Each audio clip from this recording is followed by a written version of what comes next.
L'harcèlement C'est ça. et aussi Oui, oui, de oui. taper dessus quelqu'un qui est harcelé par la police 3 fois. C'était Oui. avant dans la voiture et dans le bureau. Oui. Alors et là, les gens, moi je m'en fous parce que moi Et j'ai au pas, commissariat, franchement oui. j'ai pas entendu. Parce que moi quand j'ai une vidéo, je le mets tout le vidéo dans mon YouTube. J'ai rien à craindre, ou je sais pas. Et alors, il y avait des débats intéressants. Après aussi, c'est intéressant d'écouter la femme qui a monté après. Parce qu'il y avait des débats chauds aussi de ça après. Et moi, j'ai applaudi cette copine-là, ou cette femme qui a monté après, parce qu'elle avait des bons arguments. Alors, là, c'était un débat, c'était pas quelqu'un qui jugeait, c'est pas un poste de police, ou c'est pas dans un tribunal. C'était un débat. Est-ce qu'on peut justifier la violence de la police? Et les gens, ils ont, je sais pas comment, parce que je pense pas que c'était le but, c'était pas de défendre la femme, là, parce que le vidéo est dans mon YouTube, ça fait des mois quand même. Ça fait plusieurs. Les gens, ils l'ont, voilà. C'est ça voilà. C'est quand tu cherches et regarder un truc là. Par exemple, moi, ça fait des années quand j'ai fait des débats, des heures et des heures, en arabe. Il y a toujours des gens, il y a toujours des moments où je peux m'énerver, je peux faire des fautes, parce que moi, je suis pas parfait. Oui. Alors, Oui. s'il y a quelqu'un qui cherche des fautes, il va toujours trouver. Tu vois? Ça fait des années que je fais chaque jour, je fais des débats avec des centaines de personnes. Il y a des gens qui m'insultent, qui me menacent, et tout. Et il y a des moments où je m'énerve. Peut-être que je fais des fautes, parce que je suis pas parfait. Alors, voilà, si quelqu'un, alors, voilà, si tu cherches toujours de trouver les fautes des gens, tu vas toujours le trouver. Parce qu'il n'y a pas, on n'est pas parfait. Bah voilà, du coup, avec le contexte, le débat est clos, en fait. Voilà. Merci beaucoup. Il faut se méfier sur Internet. C'est la coupure d'une vidéo qui est sortie de son contexte. Mais en plus, au-delà de ça, tu vois, ce que dit Miroub, c'est pour ça qu'en fait, quand moi je te dis, Miroub, vraiment merci d'être monté, parce que moi je te dis, j'ai découvert Jack le Fou par l'intermédiaire de tes lives à toi, en fait. C'est-à-dire qu'en fait, je vous ai découvert à tous les deux, le binôme Miroub-Jack. Et en fait, je crois que, ce que je disais tout à l'heure, les gens, lorsque vous êtes apparus, etc., vous avez créé un choc tellement important, en fait, dans la méthode, votre façon de faire, etc., que je pense que les gens ont tendance à oublier. Bon, Jack, il a une méthode qui véritablement est imparable, c'est-à-dire est vraiment très bien ficelée, etc., etc. Mais c'est vrai qu'on a tendance à oublier que c'est un être humain aussi. C'est-à-dire qu'à un moment donné, parce que moi, ce que j'ai senti, je sais pas, alors si tu as juste 2 minutes, après, je veux pas abuser de ton temps, mais je pense que, en l'occurrence là, sur ce qu'on a pu lui reprocher, sur le choix des termes qu'il a employés ou pas, ou sur l'insistance qu'il a pu avoir à un moment donné, moi, ce que j'ai senti, c'est que face à l'injustice de ne pas avoir non plus dénoncé ou de ne pas avoir eu de réaction par rapport à la violence policière, je pense que Jack a été pris aussi par l'émotion et que quelque part, ça a entraîné cette espèce d'insistance qui peut-être a été mal perçue par les spectateurs, si tu veux. Mais je crois qu'en fait, c'était pas de la mauvaise volonté de sa part. Oui, si tu m'excuses, regarde, moi je parle jamais des gens. Moi, ce qui m'intéresse, c'est toujours de débattre, de faire des débats sur les idées. Est-ce que c'est juste, est-ce que c'est pas juste? C'est ça qui m'intéresse. Mais là, alors, elle est sortie quand même c'est pas de cette cadre-là de parler des débats, et il y avait des personnes, je sais pas, parler des personnes et tout. Et même dans mon live, j'ai interdit les gens de mentionner les gens. Je m'en fous. Oui, je connais Jack, ça fait des années, mais voilà. Et moi, je suis pas ici pour défendre. Ni défendre Jack, ni attaquer un autre. Moi, je vais juste pour expliquer, parce que le vidéo se trouve, ça fait quand même un moment que se trouve dans mon YouTube là, et je vais le laisser là-bas, et si quelqu'un qui veut le traduire, alors il peut le traduire.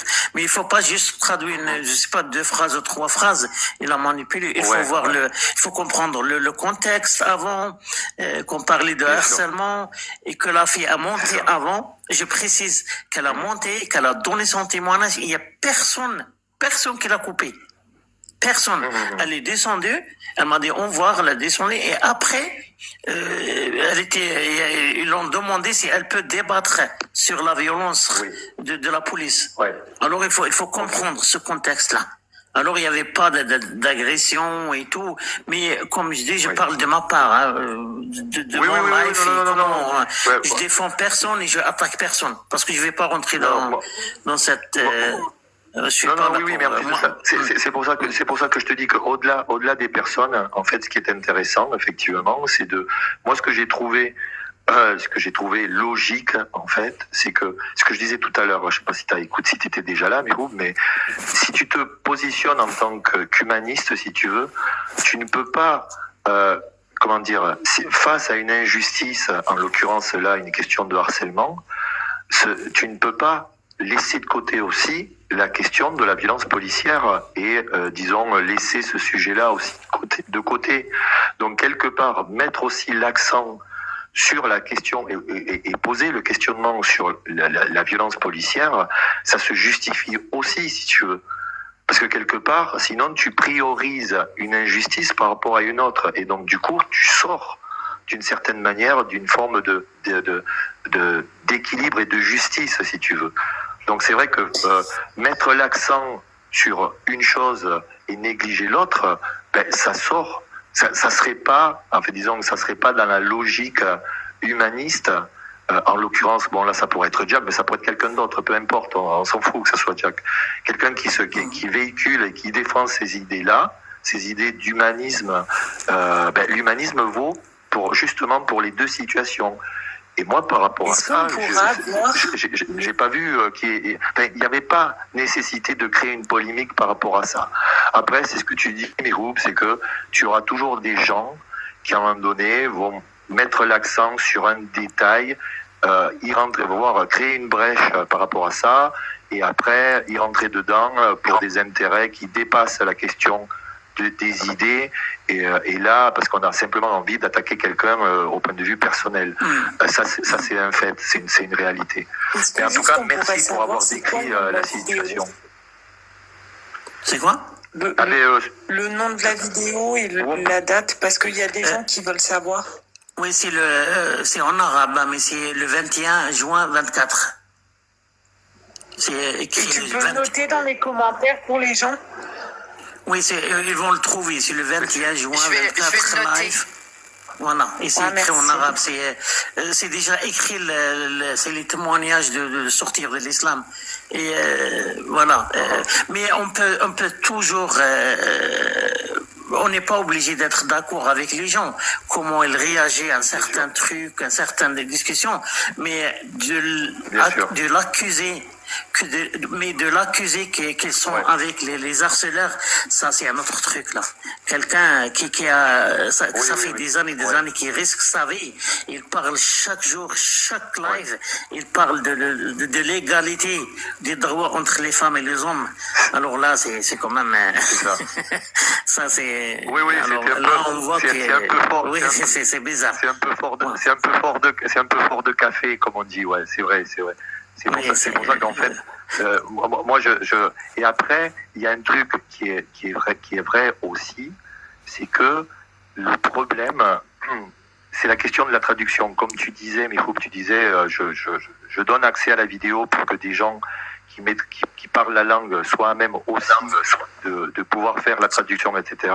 Parce que le problème, c'est toujours pareil, c'est que quand ce sont des vidéos qui sont dans une langue étrangère, il y a toujours l'approximation aussi de la traduction. C'est-à-dire que, à moins que tu sois vraiment un traducteur spécialisé qui maîtrise vraiment à fond tous les termes, etc.,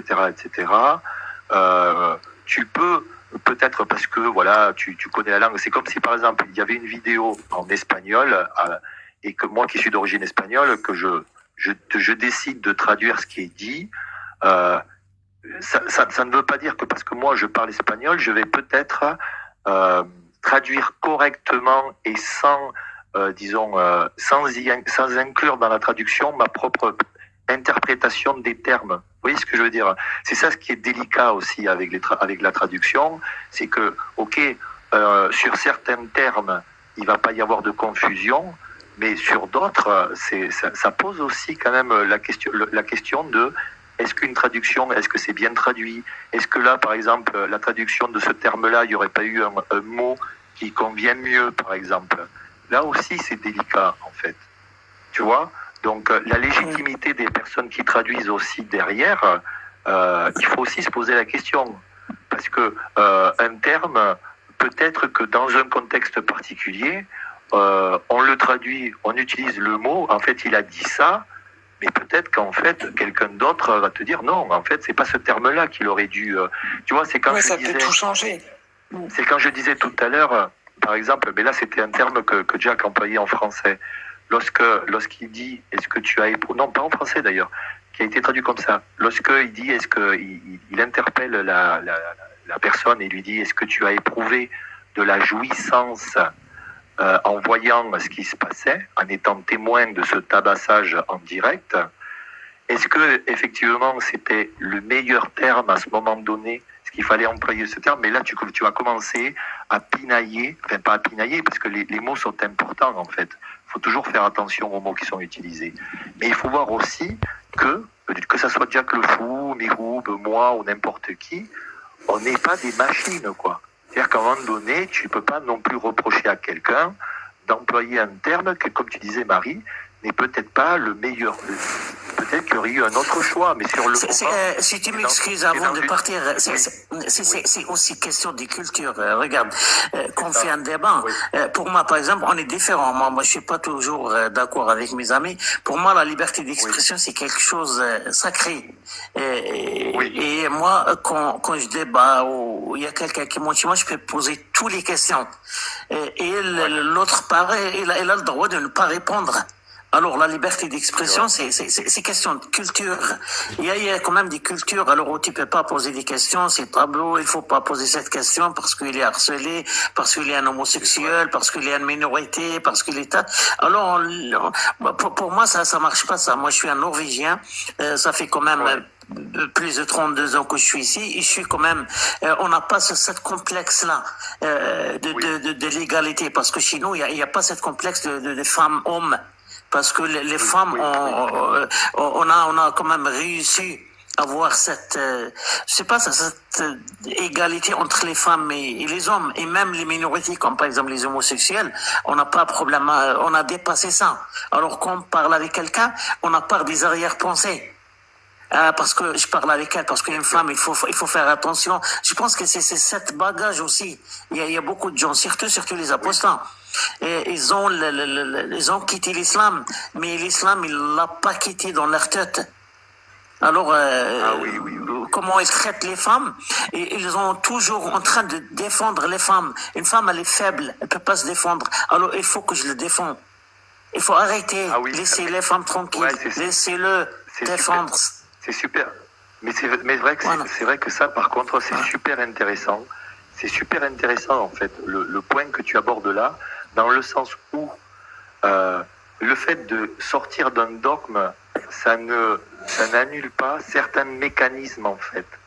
C'est-à-dire qu'en fait, malgré le fait d'être sorti d'une certaine forme d'endoctrinement, etc., ça n'empêche pas que quelque part, tu puisses conserver des mécanismes et considérer que d'une certaine manière, quand vous parlez souvent de la question du paternalisme, non, mais tu comprends, je peux pas dire ça, ou je peux pas adopter, je peux pas considérer l'autre sur un pied d'égalité. Mais c'est très juste ce que tu dis. C'est qu'il y a toujours cette idée que parce que c'est une femme, il faut conserver les formes et il faut avoir une certaine forme de bienveillance. Et quelque part, c'est vrai que c'est considérer l'autre, c'est mettre l'autre dans une situation de faiblesse où et c'est vrai qu'en fait là le concept d'égalité disparaît. C'est très vrai ce que tu dis.